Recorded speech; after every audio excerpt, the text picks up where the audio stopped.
It's been a hell of a week, hasn't it? I mean, my God. I don't know about you. Look, I'll be honest. I'm not a fan of South Park. I never was a person that watched it. I know people that live and die by it. And obviously, it's quite popular given the fact that, oh, I don't know, Paramount just paid out $1.5 billion to the creators. Nonetheless, I didn't have it on my bingo card. Did y'all? I've needed to wash out my eyes with soap, but you know, take one for the fucking team because bravo. If freedom of speech is on its last leg, I say go out with a fucking bang. And that's exactly what they did. Y'all, we have so much to talk about today on the Danielle Moodie Show. I'm so happy that you all are here. Grab a cocktail, grab a mocktail. Let's get into it.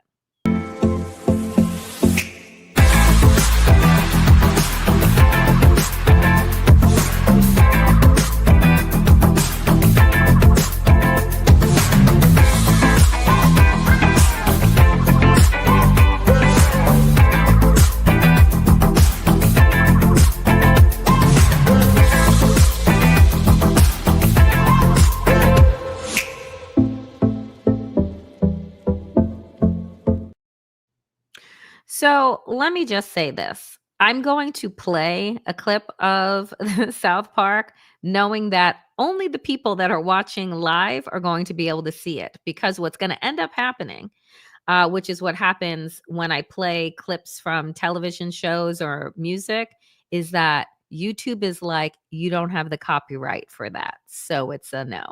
But I can't help myself because it was so fucking good. I'm not going to I'm going to spare us the one that actually took my eyes out. But so we begin today, dear friends, with Donald Trump's White House is melting down over Wednesday night's South Park premiere, which just so happened to attack his teeny tiny manhood. Trump White House rages. That is honestly, it's one of my favorite titles, okay? Because I don't think that we're doing our job if this White House isn't raging, okay? I don't want them to ever feel comfortable. I don't want them to ever think that the people are on their side. No, no. I just want them to be in a constant state of disrepair. The constant state that they are trying to have us in is what I want them to exist in. So Rolling Stone says this. Trump cowed Paramount execs, but the company's talent is rebelling. Now the administration is melting down. Trump's White House is melting down over Wednesday night's South Park premiere, which just so happened to attack his teeny tiny manhood and depict him as literally in bed with the devil, effectively taking over the role held on the show for years by the late genocidal dictator Saddam Hussein. The left's hypocrisy truly has no end. For years, they have come after South Park for what they labeled as offensive content, but suddenly they are praising the show. Trump White House spokesperson Taylor Rogers told Rolling Stone in a statement this morning. Just like the creators of South Park, the left has no authentic or original content, which is why their popularity continues to hit record lows. This show hasn't been relevant for over 20 years and is hanging on by a thread with uninspired ideas and a desperate attempt for attention. Trump has delivered on more promises in just 6 months than any other president in our country's history. And no fourth-rate show can derail Trump's hot streak. So let's just be clear for a minute. If Donald Trump was on somebody's hot streak, right? And if all things were going so super well, explain to me why you would waste time on a fourth-rate show and commenting. You wouldn't, right? Anyone that is actually grounded in their truth and their purpose and their righteousness wouldn't need to respond to bullshit. They would just let it be what it is because the people would see the truth. But the fact of the matter is that these motherfuckers are super small in so many ways. And also, right, just live inside of a bubble where they think literally that they are the shit when everything points to the fucking contrary. Fourth rate show? Really? The episode came just hours after it was reported that Paramount had agreed to buy the global streaming rights for South Park in a 5-year deal worth $1.5 billion fucking dollars. Fourth rate? I don't know if there is another show in history that has made this kind of fucking deal. 1.5 billion for a cartoon?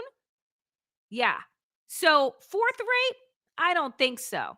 I think that we know exactly that they are top fucking notch and yeah, have said and done a lot of fucking offensive shit over the years, but hence parody, hence it being a cartoon. Rolling Stone goes on to write, the twice impeached, repeatedly indicted president has for decades harbored intense, mean-spirited pop culture fixations, and that personality trait has not changed 6 months into his second administration.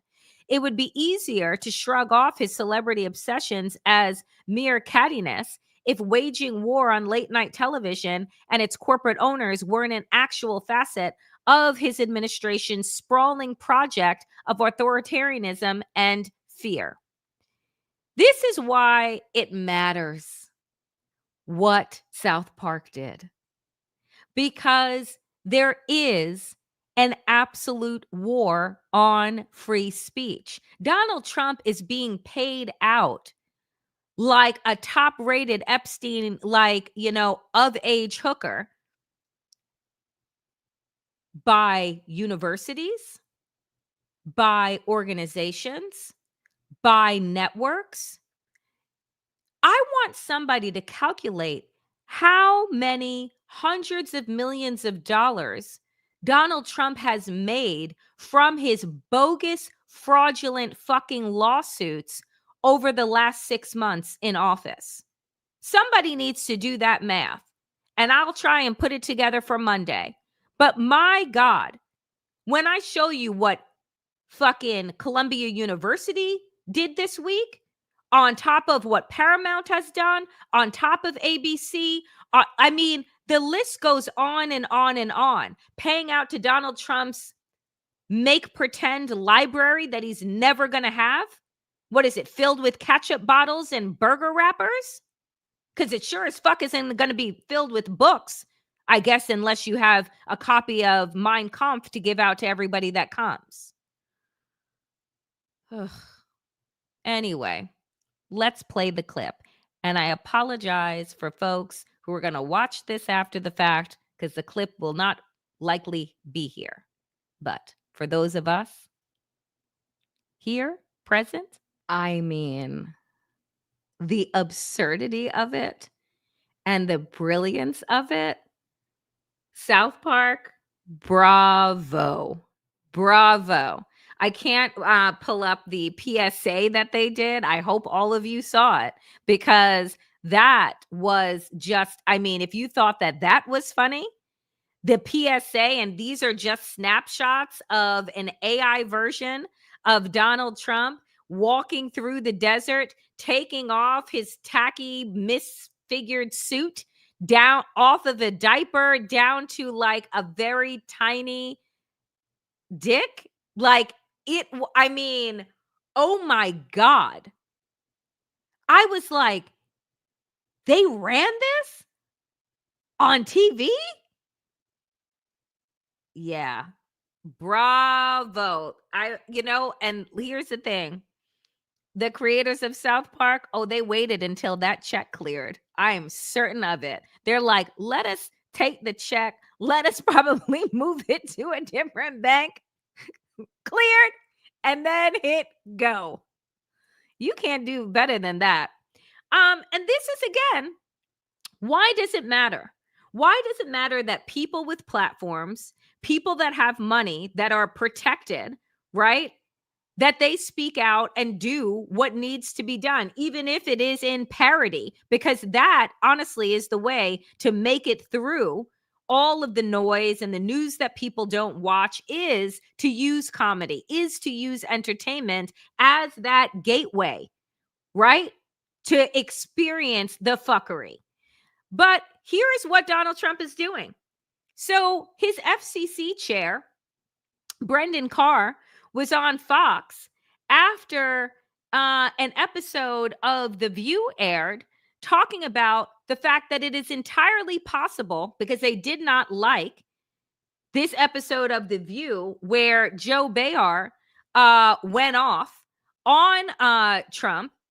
And folks, the FCC chair on television said, it's entirely possible there are issues over there. The consequences aren't quite finished.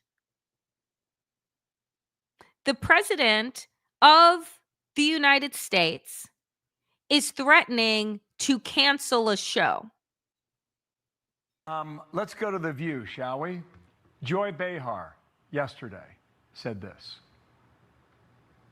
First of all, who tried to overthrow the government on January 6th? Wait, let me think. Who was that again? That was not Obama. The thing about him is that he's so jealous of Obama because Obama is everything that he is not. Yeah. Trim. Yeah. Smart. Handsome. Happily married, and can sing Al Green's song, Let's Stay Together, better than Al Green. Yeah. And Trump cannot stand it. It's driving him crazy. Jealousy is not green is not a good color.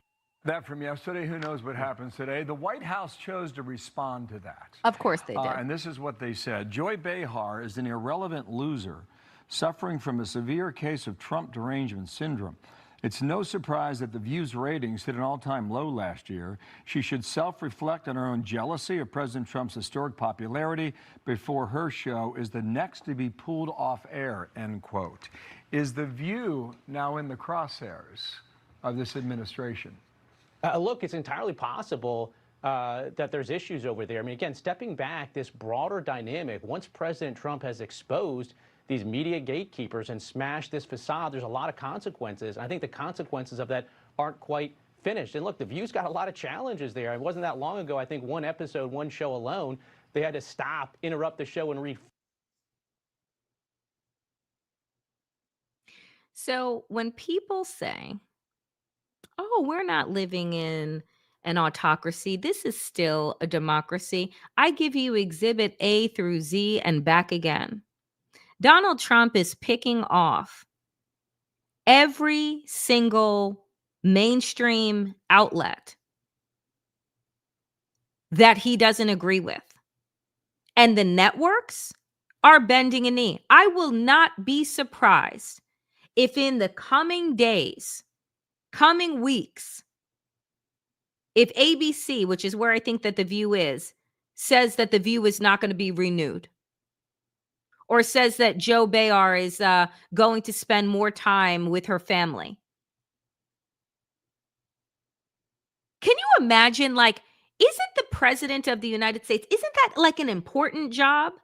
But you spend all your fucking time with your thin-skinned, small dick ass watching television and throwing ketchup at the walls because you can't fucking take a joke? Shouldn't you be, I don't know, running the country instead of watching TV like a real housewife? I'm just so confused. I'm so confused.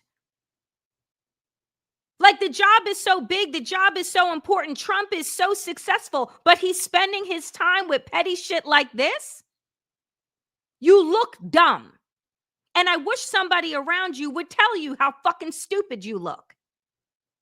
But they're too busy kissing your ass. Like, it's embarrassing. He should be embarrassed, but you can't shame the devil. But you sure as hell can sleep with him, can't you? Anywho, speaking of people who are bending a knee and kissing the ass of Donald Trump, Columbia University to pay $200 million in settlement with the Trump administration. Columbia University has agreed to pay $200 million, or 147 million pounds, to Trump's administration over accusations it failed to protect its Jewish students. The settlement, which will be paid to the federal government over 3 years, was announced in a statement by the university and confirmed by the president on social media. In exchange, the government has agreed to return some of the $400 million in federal grants it froze or terminated in March. So let me just, math is not my strongest subject. It's why I talk and write for a living. But let's do a little bit of math, shall we? You pay $200, 200, let's just do dollars instead of millions of dollars, but you pay 200 to get back sum of 4. So you're really, maybe, if you're lucky, gonna get back half, which means that if you've paid 200 million in the hopes that you would get back 4, you're really only getting 200 million back. And that's if they release all of the funds, which in fact they said that they agreed to return some of it. The math doesn't math, Columbia. You're supposed to be an Ivy League school, and this seems fucking stupid. I just, folks, it doesn't make sense. Make it make sense. Columbia was the first school targeted by the administration for its alleged failures to curb anti-Semitism amid last year's Israel-Gaza protests in New York City campus. It had already agreed to set demands and basically shut down the freedom of speech of their students, which is what Columbia did. Here's my thoughts on this. First off, what we know to be true is that AIPAC and right-wing organization, it was said, allegedly, were paying anti-Palestinian protesters to invade college protesters, those that didn't even go to the school, to cause mayhem. That right-wing organizations and networks were sending people to college campuses to make it seem as if those largely peaceful, of what I saw all over social media, were not peaceful, but they staged it. And this is the shit that has been done time and time again with protests in this country, dating back way, way, way, way, way back. Get outside agitators to come in, then make it look to the public vis-a-vis the media that these people aren't due justice or attention or freedom because they're nothing more than what? Quote unquote, terrorists. But it will be the very cops who are the ones lighting their own cars on fire, who are the ones that are initiating the agitation because they don't want protest in general. This is why I say, don't believe everything that you fucking see. Because you have to ask yourself these days, particularly when you're watching anything, corporate, mainstream media, independent, where are you getting your information from?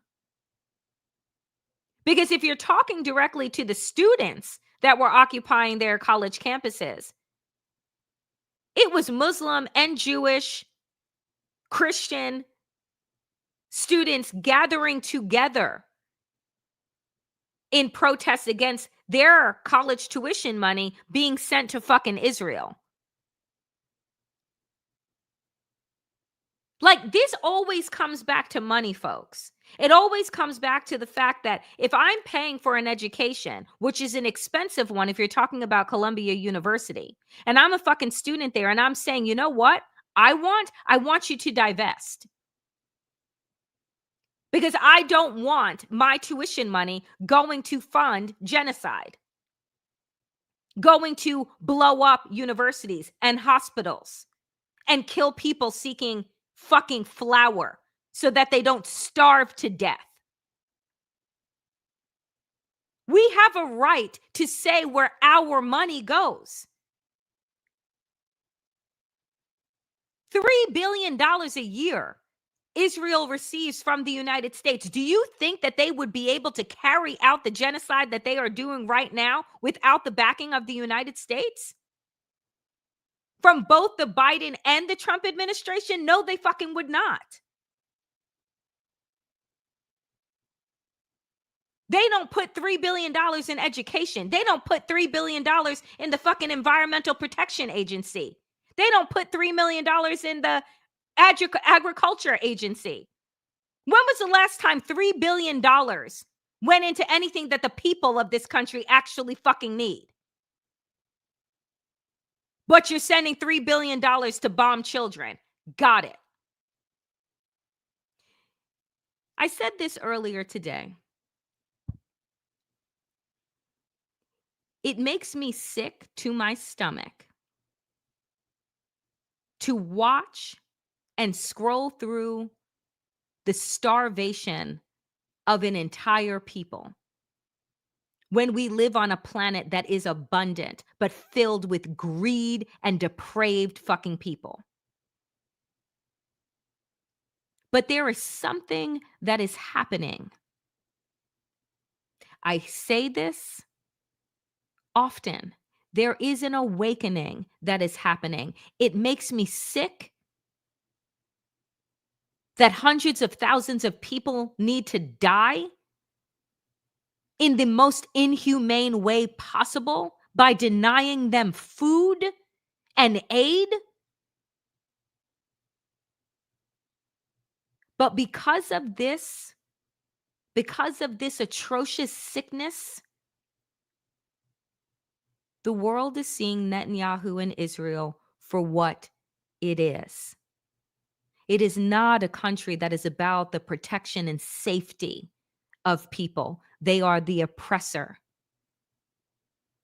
They are the perpetrators of apartheid. You will never be safe when you think that your safety is about keeping your boot on somebody else's neck. That's not how safety happens. And the world is seeing what so many have been trying to say, but have been blackballed and blacked out and blackmailed into shutting their mouths. And it makes me think of that beautiful, I think it is a Mexican proverb that says they tried to bury us, but they didn't know we were seeds.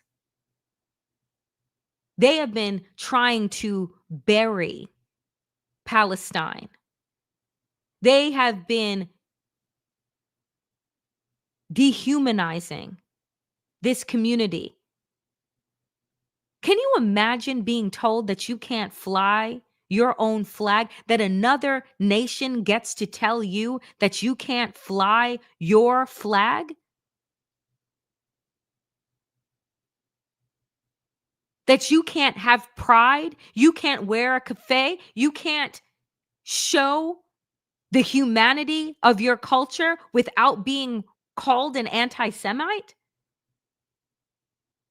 The conflation that we have allowed to happen over so many decades. And they wanted to tell those young people on college campuses, oh, they don't know what they're talking about. They don't know the truth. They don't know the history. You don't need to be a scholar in the Middle East to know right from wrong. You don't need to be anybody's expert to know the difference between injustice and justice. If you have the ability to cut off food, aid, water, electricity, internet, you're not the inferior group here. You're not the oppressed. If you have the ability to fire journalists, to shut down any kind of dissent, to withhold funding, You're not the oppressed. What happened to the Jewish people and what has continued to happen through actual anti-Semitism and violence like we saw in DC of the couple that was murdered. There is real anti-Semitism. That synagogue that faced down a mass gun attack a couple of years ago. These acts of violence do happen to the Jewish community. And it is disgusting. And it is grotesque. It also doesn't give people the right to then harm other people for your safety. That's not how safety works. Starvation is not a weapon of war. It is a tool of genocide. And I don't give a fuck what Bret Stephens wrote in his bullshit New York Times rag of a piece that they published. What we are witnessing and what we know is that a genocide is happening on our watch. And there is no excuse that can be offered anymore that makes any of what we are fucking seeing with our own eyes, hearing with our own ears, justifiable. So I will continue to say that these motherfuckers who continue to applaud Netanyahu, these fucking establishment Democrats that take fucking pictures and take money from AIPAC, all of them need to be fucking primaried. Every single one of them need to lose their fucking jobs. You don't get to say that you're for the people and then applaud a genocidal maniac. Like, you may be able to make that fucking justification so that you can sleep at night, that compartmentalization so like you can exist, but the rest of us, we're really fucking clear and are getting clearer by the day. It just kills me that so many have to die in order for so many others to wake up.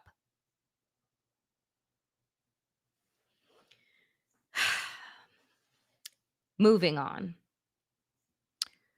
Back to the cover-up.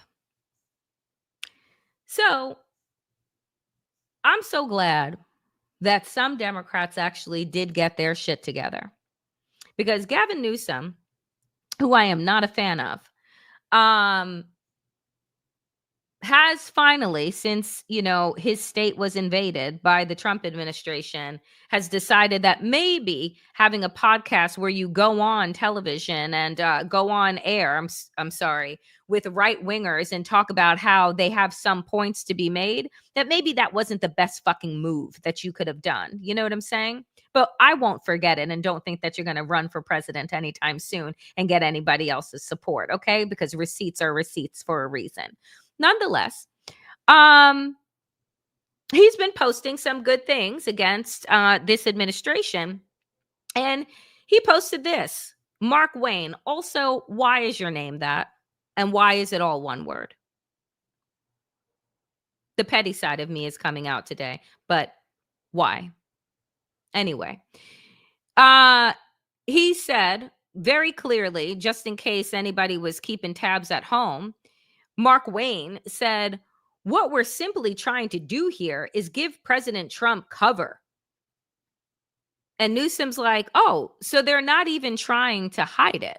They're not even trying to hide the fact that they're running out of Congress and trying to have an early recess so that they don't take a vote on something that the American people actually want to see, which is the release of the Epstein files. And they keep trying to make it, folks, make it this both sides issue, which is just like, well, if you're going to want these files, then we want to see the Biden files. And Democrats in the House are like, okay, release them.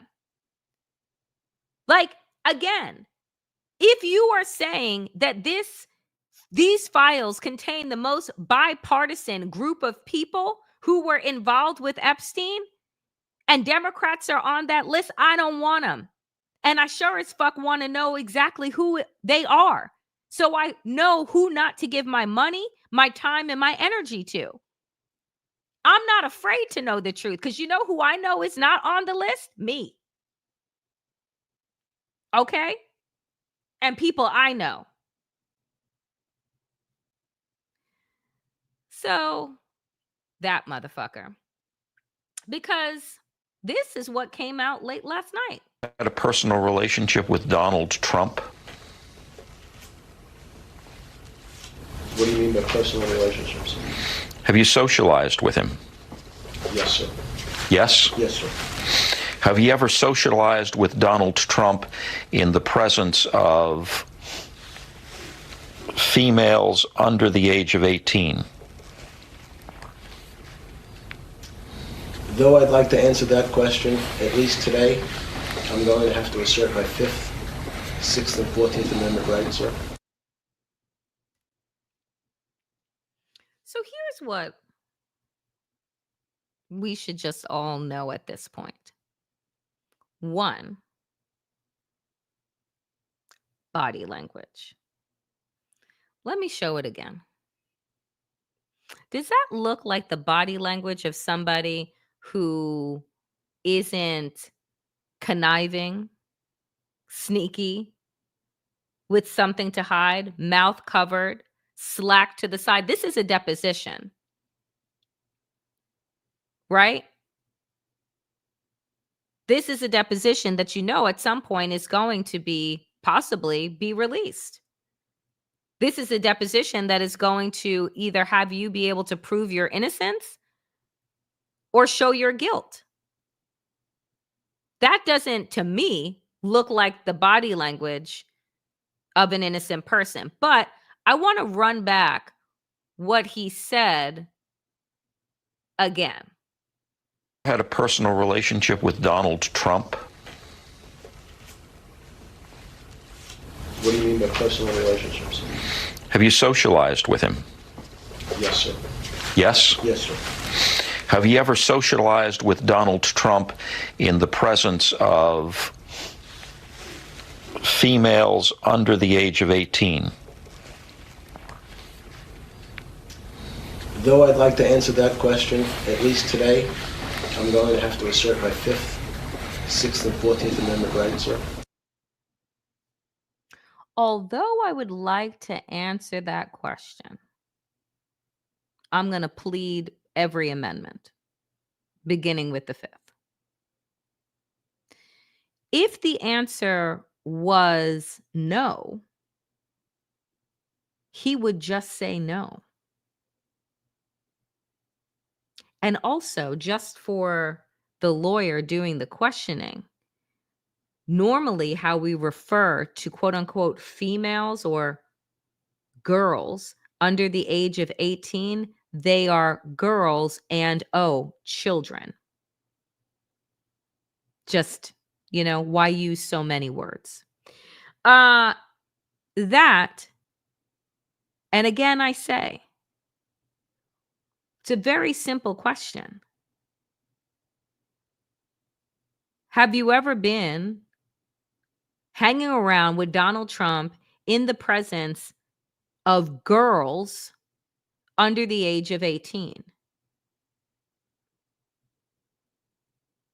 You could have said, aside from family barbecues where I'm in the presence of his children, no, absolutely not. Or just say no. But the fact is, he couldn't say no. And that says everything that we need to fucking know about Donald Trump. and why his Justice Department and the FBI was frantically going through the files, creating Excel spreadsheets to dictate how many fucking times his name was actually in there and associated with what.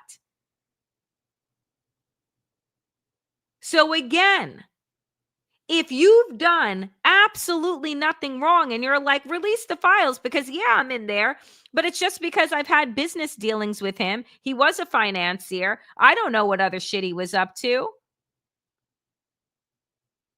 But you can't. And so finally, I have a moment where I can say bravo to Democrats for what you ask. Oh, for what they did last night.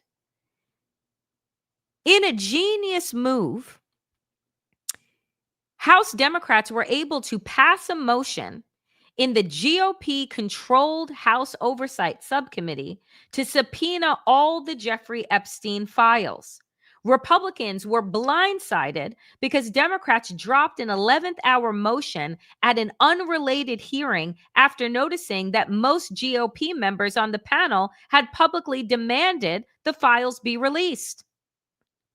The GOP chair was caught off guard and scrambled, first delaying the vote, then trying to sabotage it by adding amendments to include Biden administration communications. Democrats called their bluff and agreed. Then the GOP chair, Representative Higgins, lied, claiming the motion failed until Representative Robert Garcia forced a full roll call vote. Ultimately, the vote passed 8-2 after 3 Republicans defied their leadership and joined all 5 Democrats to pass the motion. To the record, listing the members of this committee and their individual calls to release the Epstein files. Shauna, without objection. The subcommittee stands in recess, subject to the call of the chair. Point of order. Are we not we're in going to take the recess. vote? We're in recess. That was a previous order. Yeah. Mr. Chair, we need to take the vote from the motion. We're in recess pursuant to previous order, which passed without objection. So we're in recess, and we will move to those votes. Sorry, this is out of order conversation. I'm just being An polite. out of order We have conversation. the previous order that we moved without objection. Votes would be moved until after deliberation. All subject to call of the chair. Oh, wait for it. Watch him. Watch him. We have forever recess. Children will not. So, when is the actual? When are we back in session for this subcommittee? After votes? That's subject to the call of the chair, as I stated. So, We're going to do a permanent reflective recess. of the previous order. So, stand by.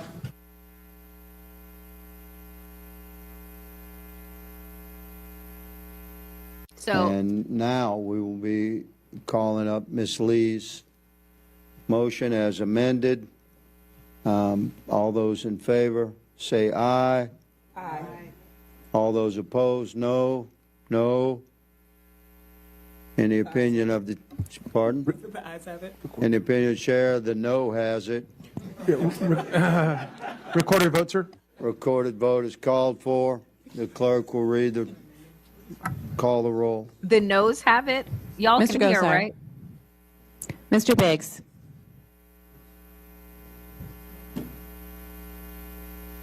Ms. Mace. Ms. Mace votes aye. Mr. Perry. Mr. Perry votes aye. Ms. Boebert. Mr. Jack. Aye. Mr. Jack votes aye. Ms. Lee. Ms. Lee votes yes. Mr. Bell. Aye. Mr. Bell votes aye. Ms. Simon. Ms. Simon votes aye. Ms. Presley. Ms. Presley votes aye. Mr. Garcia. Aye. Mr. Garcia votes aye. Mr. Chairman. No. Mr. Chairman votes no.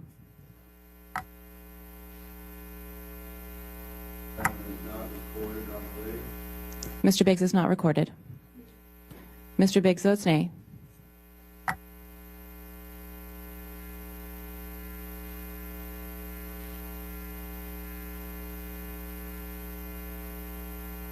Mr. Chairman, on this vote, the ayes are 8, the nays are 2.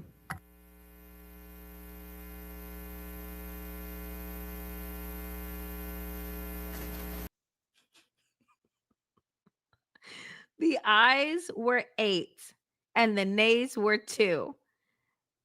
But that motherfucker thought that he was going to say, the noes have it, because he said no really loud into the microphone, that they weren't going to call a roll call vote to get everybody on the record and to be very clear that the motion had actually passed. And that even that kook, Nancy Mace, voted aye. Y'all, this, I tell you, these cracks keep on cracking. And Ayanna Pressley, who you saw in there, said, "We just forced the Oversight Committee to subpoena the Epstein files, a massive win for transparency, accountability, and healing. Pam Bondi must release them immediately. I will never stop fighting for my fellow survivors." And Summer Lee, Representative Summer Lee, is the ranking member on the Oversight Committee, and she joined Jen Psaki on MSNBC. Pennsylvania Congresswoman Summer Lee, who you just saw earlier, who introduced the subpoena today. She's the ranking member on the Oversight Subcommittee on Federal Law Enforcement. It's great to be here. You've had a hell of a day, so thank you so much for being here. So a lot has happened today, and I just tried to outline it. The full Oversight Committee said is going ahead with the subpoena. What happens next? Well, next, after Comer signs it, right? He said it. He has to sign it. He signed the one for Maxwell within 24 hours. So he says that we expect it. Then the DOJ has to release those files to the Federal Law Enforcement Ranking Subcommittee, to the minority and majority, and we go from there. But right now, what we asked for were the unredacted, complete files. At the end of the day, if someone has participated in child sex trafficking, I don't care if they're a prince or a president or if they're anybody in between, they should be held accountable. They were just trying to make this a both sides thing to make up for the fact that they were being hypocrites, that they said that this is what they want. You saw, right? We read off all of the members of the subcommittee who called very publicly for these files to be released. We saw that they ran on this in the last election, from Trump on down to all of his folks. They all ran on this. So they're just trying to distract from the fact that they're being hypocrites, that they know that they're choosing to protect Donald Trump over the very victims that they keep giving lip service to, that they're choosing to protect Donald Trump over transparency for the American people that they're calling for. They're very based in all Americans of all different parties. And that's really what that was about. God bless Black women. Okay. Because So meanwhile, that happens last night. So what does Donald Trump do today? More distractions. Trump administration sues Adams and New York City over sanctuary laws. Mayor Eric Adams, corrupt, whose corruption charges were dropped so he could help with deportations, is among the defendants in the suit, which argues the federal government has sole power over immigration. It's always funny how states have power only when they are run by Republicans. But when states are run by Democrats, then states have no power and the federal government has the ultimate power. You always see how that seems to play out. There are states, quote unquote, rights for a fucking reason. So the Justice Department on Thursday sued Eric Adams, claiming that New York City is hindering the Trump administration's enforcement of immigration law in an escalation of efforts to crack down on the country's largest sanctuary city. In a 37-page lawsuit filed in federal court in Brooklyn, the Trump administration said that the city's policy had violated the supremacy clause of the Constitution. It violates the Constitution all the fucking time. And now all of a sudden they want to pull it out. Why don't you pull it out the shredder so we can all piece it back together and read it together? Anyway, it gives the administration well-established, preeminent, and preemptive authority to regulate immigration. The lawsuit was the latest legal action by the Trump administration against sanctuary jurisdictions, which limit cooperation between law enforcement and federal immigration authorities. It comes after a similar lawsuit against Illinois and Chicago in February, shortly after Trump took office. New York City has been at the vanguard of interfering with the enforcing this country's immigration laws. Its history as a sanctuary city dates back to 1989. Please don't continue to flatter us with compliments. We appreciate it. So, as I close out today's show, like I say, it is up to us to look for the glimmers of light in the darkness. And when you can't find those glimmers, understand that you are the glimmer. But today there was one, and it was a big one. France will recognize Palestinian statehood, Macron says. The announcement set France apart from the United States and most of its allies, and it could cause friction with Trump. President Emmanuel Macron announced late Thursday that France would recognize Palestine as a state in pursuit of what he called the historical French commitment to a just and durable peace in the Middle East.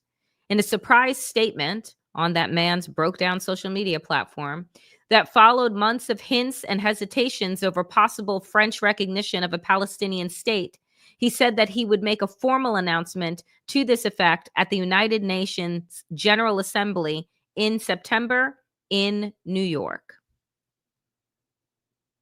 Don't tell me that things are not shifting, because they are. Today, the most urgent thing is that the war in Gaza cease and the civilian population be helped. Most nations of the world recognize Palestine as a nation, but the United States and most of its close allies do not. With Mr. Macron's decision, France would become the first of the group of 7 major industrialized nations, also including the United States, Britain, Canada, Germany, Japan, and Italy, to do so. This matters. These kind of pronouncements matter.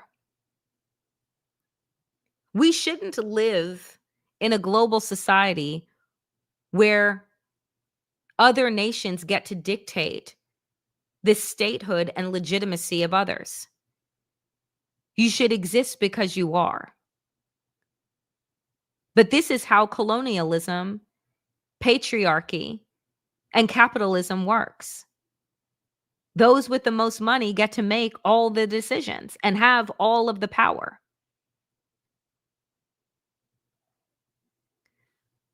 Let's be clear that the people of Palestine have been a people in that country for thousands of years. And yet it was outside nations that got to dictate when and who and if they should exist. That's not a kind of society that I want to live in. It shouldn't be one where any of us want to live. No person is illegal. No ethnic group is illegal. Borders are things that are made up by greedy white men to secure land and their power. It was not how we were meant to actually live. We are a people, the human race. We should have shared morals and values, like the right to clean water, food, medicine, clean air, the right to exist, the right to self-determine without obstacle, without interference, without objection.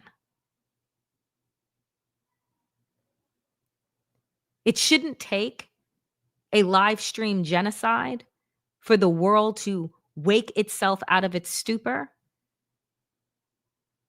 But if this is what comes on the other side of this darkness, I can't even say then that it will be worth it. But my God, let's be a part of the shifting. Let's be a part of the awakening. You don't just get woke. It is a daily practice of unpacking the indoctrination, unpacking the lies, and asking big, bold questions. And then showing up in a way that challenges the system that has been constructed to keep you small and silent. We all have a part to play.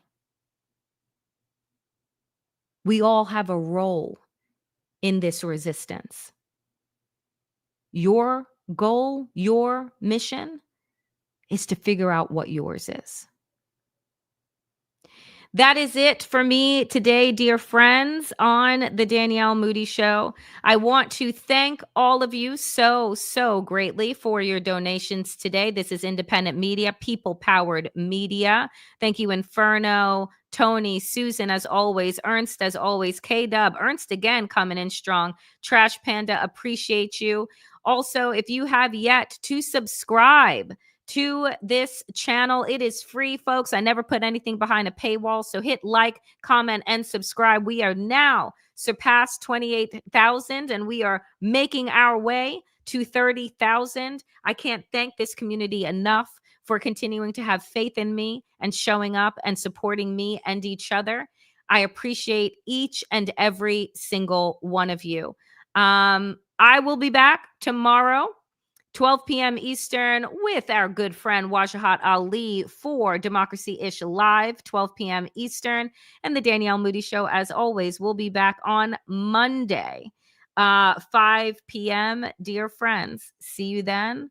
As always, power to the people, and to all the people power. Get woke, stay sane, and in these incredibly dangerous times, dear friends, do stay safe. I'll see you back here tomorrow, 12 p.m. Eastern. Be well.